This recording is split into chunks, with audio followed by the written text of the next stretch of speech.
Bom, menino, vocês estão no Cuiabá ou não? Bom, estamos morando aqui em Cuiabá já, estamos com uma base aqui. Fizemos trabalho aqui, né, na capital, né? A gente veio do interior aí, Rondonópolis.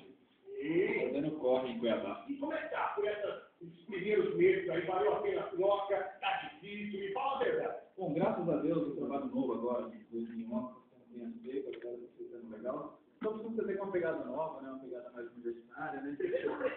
Fresquinho, tem até um por aí. Por favor, alguém na produção?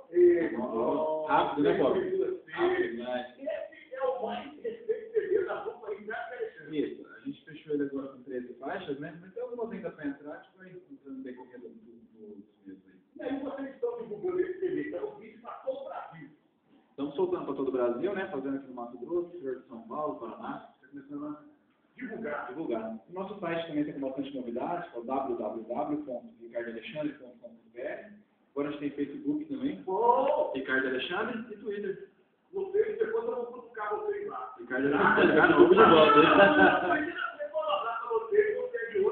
E é uma maneira excelente de você poder falar, de vocês poderem falar com quem gosta do trabalho. Com certeza, interagir, né, com a galera, com os fãs, E é o melhor, de interagir com o público de vocês. com certeza. Pra gente é um retorno muito gratificante, né? Quem quer contratar o Ricardo Alexandre, liga para onde? 65-8160-9376, ou então manda um e-mail no contato@ricardoalexandre.com.br.